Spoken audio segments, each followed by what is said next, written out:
Hello from the Daily Dad. West of Vietnam, east of Thailand, this is Laos.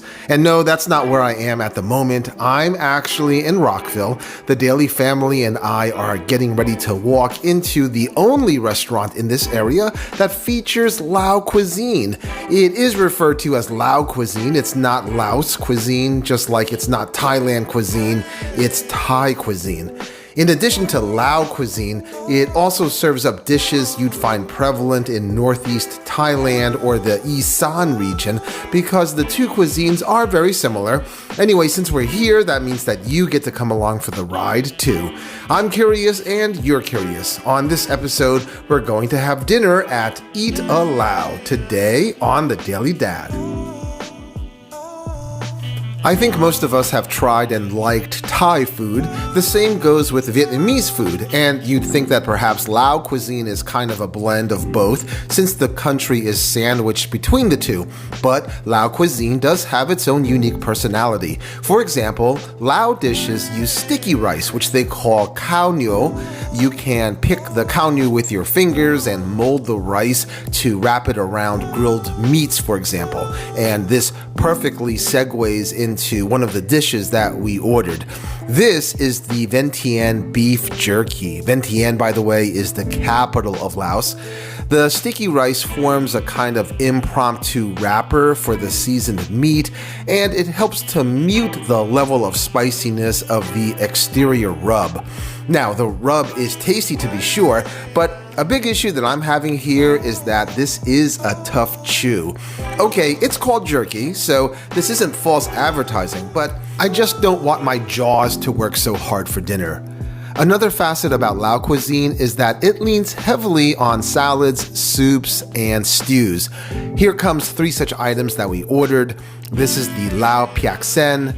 This one is herbal orm stew, which the server recommended, and this is the papaya salad Thai version. There is actually a Lao version of this, which the waitress said leaned more salty, but the Daily Wife preferred the more familiar version, and this was a competent salad. It had the tang and citrusy notes that you'd expect, so a perfectly fine selection. However, the soup dishes didn't really excite me. As you know, the noodle soup arena in the Rockville area is quite competitive, and nearby offerings can be pretty innovative. This one, the Lao Piak Sen, has glassy udon, minced pork, beef pieces, sausage, and a pork-based broth. I'd say it's more comforting than exciting, but it's not something you'll remember 2 days from now. The meat was somewhat tough to chew. The sausage, though, had a nice texture to it. The broth was somewhat one-dimensional. This dish amounts to being a safe bet, like putting your money in a low-yield money market. Also, we kind of liked, but weren't really moved by the herb orm stew. The broth is clear and spicy, and that's okay since this is listed as an herbal soup, but the meat pieces, again, were tough to chew. The cuts of meat seemed gamier than the cuts of meat that I'm used to seeing and eating at other restaurants in general. So again, as with the jerky, just more work than I wanted to perform during a nice sit-down dinner. Between this and the udon soup dish, though, I did like that one better.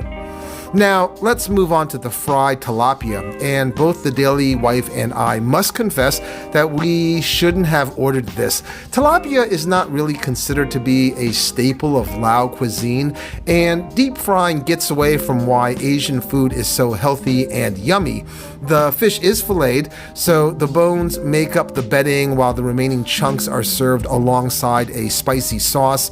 Look, you may enjoy tilapia, you may even enjoy deep fried tilapia. I'm just saying that we should have picked another dish that was authentic to Lao cuisine because that's why we came here. Anyway, we're heading for the finish line with one last dish for the evening, but I do have to say that our meal experience has been uneven up to this point, and it has required a lot of work. But I would be remiss if I did not point out how friendly and attentive the servers are, in addition to how pretty this very modern meets minimalism dining space is. So it may look like a hole in the wall from the outside, but the inside environment is anything but. Okay, so back to our dinner, and we're going to finish with one final pork dish, the spare ribs. Now, before I talk about my impressions of this dish, let me bring up another difference between Lao Cuisine and that of her neighbors. Thai food, at least when I think about the few Thai restaurants that I've visited this year, leans a bit sweeter, and you probably know that if you've had Thai iced tea or one of the many delicious curry varieties, because those dishes are underscored by coconut milk. Vietnamese food has some French influences helping there, so there is more balance among the flavors working together. With these ribs, while the meat is fairly tender, I am detecting a flavor battle happening here with the glaze. My taste buds are telling me that this leans a bit sour, thanks to what I think is a touch of vinegar mixed into the tamarind glaze. I'm a bit ambivalent here on this one. I kind of like it. It was probably the tastiest and easiest to eat amongst all the things that we had ordered, but the glaze left a weird, sour aftertaste in my mouth. And I guess that's the overall takeaway I had after reflecting on this experience. With these dishes, I get the sense that there are many spices at play, but there is one alpha spice trying to wrest control from the others. There should be more harmony tickling your taste buds, in my opinion, but with every bite, something always seemed a bit unbalanced, whether it was the sourness of the glazed barbecue ribs, or the stringiness of the meat, or the spice profile of the herbal orange stew. Something just always seemed to taste a bit off. Now, you may think that I didn't like this place, but that's not really what I was going to say. I was going to say that I think this place does indeed serve authentic Lao cuisine. The chef and manager are a mom and son team, respectively, who emigrated here from Laos. Options for Lao cuisine are few and far in between, so I can honestly say that you've probably never tasted anything like this, and you might really enjoy what's on the menu here. But Lao cuisine is defined by its earthiness, its lack of sweetness, its bitter tendencies, the gamey tasting meats, and sticky rice. So keep that in mind if you come here. And keep a few toothpicks on hand too, because you'll probably need them. When you do come here though, please leave a comment about what you would recommend. Maybe I should have ordered something that I didn't, which could have turned things around. Then again, maybe Lao food just isn't for me. Hey, this is the Daily Dad, reminding you to try new things and to be happy.